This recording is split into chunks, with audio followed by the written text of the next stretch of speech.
पत्रकार एकता जिंदाबाद जिंदाबाद। मैं इस समय उत्तर प्रदेश के मुख्यमंत्री योगी आदित्यनाथ के गृह जनपद गोरखपुर जिले के चौरी चौरा में मौजूद हूँ। सीतापुर पुलिस प्रशासन मुर्दाबाद। हमारे पत्रकार साथी राघवेंद्र वाजपेयी जी की जिस तरह से निर्मम हत्या की गई, सीतापुर में पत्रकार राघवेंद्र वाजपेयी जी का बदमाशों द्वारा निर्मम हत्या कर दी। वर्तमान समय में उत्तर प्रदेश में पत्रकारों की हत्या यह साबित करता है कि कहीं न कहीं पूरे प्रदेश और देश का पत्रकार आज सुरक्षित नहीं है। संगठन की तरफ से राघवेंद्र वाजपेयी के हत्यारों को फांसी की सजा की मांग करता हूँ। राघवेंद्र के हत्यारों को फांसी दो, फांसी दो।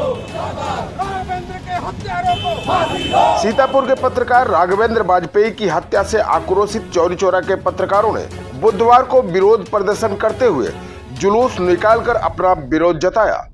मुख्यमंत्री को संबोधित ज्ञापन में सरकार से हत्यारों को गिरफ्तार कर उनको फांसी देने, परिवार को 50 लाख रुपए की आर्थिक सहायता, मृतक पत्रकार राघवेंद्र की पत्नी को नौकरी सहित प्रदेश में पत्रकारों के साथ घटित हो रही घटनाओं को देखते हुए प्रत्येक पत्रकार का कम से कम 10 लाख का जीवन बीमा सरकार द्वारा कराने और दोषियों पर कठोर कार्रवाई के लिए दिशा निर्देश जारी करने सहित 11 सूत्रीय मांग पत्र चौरी चौरा की तहसीलदार निशा श्रीवास्तव को पत्रकारों ने सौंपा।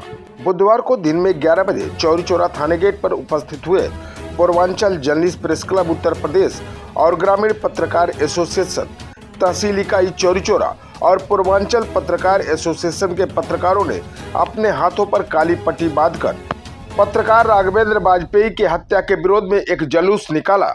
यह जुलूस थाना गेट से बस स्टेशन भोपा बाजार चौराहा नई बाजार रोड होते हुए तहसील परिसर में पहुंची, जहां तहसीलदार निशा श्रीवास्तव को पूर्वांचल जर्नलिस्ट प्रेस क्लब के प्रदेश महामंत्री दिलशाद आलम और ग्रापे चौरी चौरा के तहसील अध्यक्ष ललित मोहन त्रिपाठी ने ज्ञापन सौंपा। तो आइए जानते हैं इस मामले को लेकर आखिर किसने क्या कहा। सीतापुर में पत्रकार राघवेंद्र वाजपेयी जी का बदमाशों द्वारा निर्मम हत्या कर दी गई। आज हत्या के कई दिन बीत जाने के बाद पुलिस प्रशासन हत्यारों को गिरफ्तार नहीं कर पाई। ये बहुत बड़ी दुखद घटना है और सरकार से मैं मांग करता हूं कि हत्यारों को गिरफ्तार किया जाए और उन्हें जल्द से जल्द न्यायिक कार्रवाई करा करके फांसी की सजा दिलाई जाए और साथ ही उनके परिजनों को कम से कम 1 करोड़ रुपया आर्थिक सहायता, पत्नी को सरकारी नौकरी, बच्चों की पढ़ाई लिखाई की व्यवस्था के साथ ही पूरे उत्तर प्रदेश के ग्रामीण पत्रकारों को जो पत्रकार हमारे रात दिन गांवों से लेकर घूम तक शहरों तक समस्याओं को लिखते हैं, उनकी तमाम टकराहट माफियाओं, भूमि माफियाओं, पूंजीपतियों से, अपराधियों से होती है, लेकिन उनके वो कहीं न कहीं घटनाओं के शिकार होते हैं। समाचार वो लिखते हैं, लेकिन जो अपराधी होते हैं उन्हें बदले की भावना से कार्रवाई करके उनका उत्पीड़न करते हैं और पुलिस भी हमारी कहीं न कहीं उत्पीड़न करती है। तो वैसे मैं चाहता हूं सरकार से कि जिले स्तर पे पत्रकारों की सुरक्षा के लिए एक कमेटी बनाई है, सरकार बनाए और वहाँ पे पत्रकार अपनी समस्याओं को, अपनी शिकायतों की बात कहें और सरकार उसको तत्काल कार्रवाई करते हुए दोषियों के खिलाफ कार्रवाई करे। मीडिया को इसीलिए चौथा स्तंभ कहा जाता है कि मीडिया देश दुनिया की तमाम खबरों को लोगों तक और सरकार तक पहुंचाता है, लेकिन वर्तमान समय में उत्तर प्रदेश में पत्रकारों की हत्या यह साबित करता है कि कहीं न कहीं पूरे प्रदेश और देश का पत्रकार आज सुरक्षित नहीं है। जो देश के लोगों की परेशानियों को हल करने का एक माध्यम होता है, जिस मजलूम और गरीब की आवाज कोई नहीं सुनता है उसको आप पत्रकार सुनता है, लेकिन जब वही पत्रकार खबरें लिखने के बाद गोलियों से छलनी कर दिया जाएगा, फिर ऐसे में उस पत्रकार की सुरक्षा का जिम्मा कौन लेगा।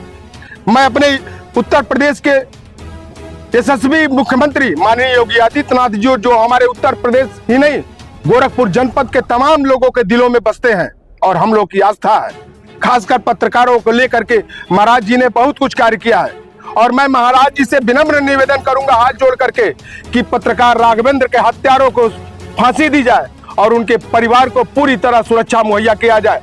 हमारा संगठन Purvanchal journalist press club PPA और ग्रामीण पत्रकार एसोसिएशन के तमाम साथी ये मांग करते हैं कि उत्तर प्रदेश में पत्रकारों के लिए सुरक्षा कानून बनाया जाए ताकि पत्रकारों के हितों की रक्षा हो सके। साथ ही राघवेंद्र के परिवार को 50 लाख रुपए नगद उनके परिवार के एक सदस्य को नौकरी और बच्चियों को पढ़ने के लिए मुफ्त शिक्षा की व्यवस्था की जाए, ताकि एक कलमकार की परिवार जो है दर दर भटक न सके। उन हत्यारों को अगर जो सजा नहीं मिलती है तो मजबूरन प्रदेश के पत्रकार आने वाले समय में आंदोलन करने को बाध्य होंगे। से राघवेंद्र वाजपेयी के हत्यारों को फांसी की सजा की मांग करता हूं। साथ ही साथ उनके परिवार के भरण पोषण के लिए कम से कम 50 लाख रुपए की नगद व्यवस्था हो जाए। उनके बच्चों को पढ़ने के लिए उनकी बच्चियों और उनके घर के पूरे परिवार की सुरक्षा की व्यवस्था की जाए। सीतापुर की धरती पर हमारे पत्रकार साथी राघवेंद्र वाजपेयी जी की जिस तरह से निर्मम हत्या की गई, उसकी हम अपने Purvanchal journalist press club Uttar Pradesh की तरफ से और अपने सभी सहयोगी पत्रकार साथियों की तरफ से मैं इस घटना की निंदा करता हूं और उत्तर प्रदेश सरकार के यशस्वी मुख्यमंत्री माननीय योगी आदित्यनाथ जी से यह मांग करता हूं कि राघवेंद्र वाजपेयी जी के हत्यारों को गिरफ्तार करके तेजी से उस न्याय विधिक कार्रवाई की जाए और उनके हत्यारों को फांसी की सजा दी जाए। उनके परिवार के भरण पोषण के लिए कम से कम 50 लाख रुपए की आर्थिक सहायता दी जाए और उनकी पत्नी को भरण पोषण के लिए नौकरी दी जाए और उनके बच्चों की निःशुल्क शिक्षा की व्यवस्था की जाए।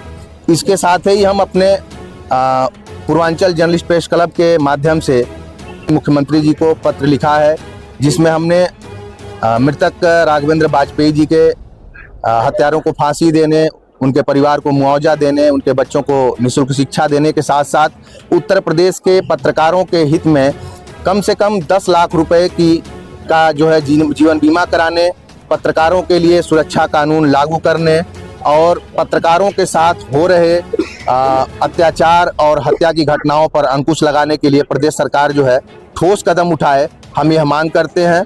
और इस चौरी चौरा की धरती से यह आवाज़ हम अपने गृह जनपद के मुख्यमंत्री माननीय योगी आदित्यनाथ जी तक पहुंचा रहे हैं। मुझे उम्मीद है कि मुख्यमंत्री महोदय इस पर जरूर विचार करेंगे। आसपास की जो क्षेत्र है जहाँ पे थाने चौकी हैं, पुलिस प्रशासन है, जब उनको प्रताड़ित किया जाता है, वो लोग भी अपनी शिकायत लेकर पत्रकार लोग पहुँचते हैं थाने पे, तो वहाँ पर भी जो है ठीक से सुनवाई नहीं होता। इसके लिए भी कुछ व्यवस्थाएं होंगी? जी बिल्कुल, हमने अपने मांग पत्र में रखा है कि पत्रकारों के साथ पुलिसिया उत्पीड़न की जो घटनाएं हो रही हैं, पत्रकारों के साथ जो असम्मान की भावना जो है प्रशासन के लोग रख रहे हैं, इसे भी जो है दूर करने के लिए प्रदेश सरकार जो है ठोस कदम और ठोस दिशा निर्देश जारी करे। तो दोस्तों, अभी आप देख रहे थे YouTube पर यूपी 89 न्यूज। स्थानीय खबरों में बने रहने के लिए हमारे चैनल को सब्सक्राइब करें, लाइक करें, कमेंट करें। तो दोस्तों, मिलते हैं अगली खबर को लेकर। तब तक ओम प्रकाश गुप्ता और दिलशाद आलम को दे इजाजत। जय हिंद, जय भारत।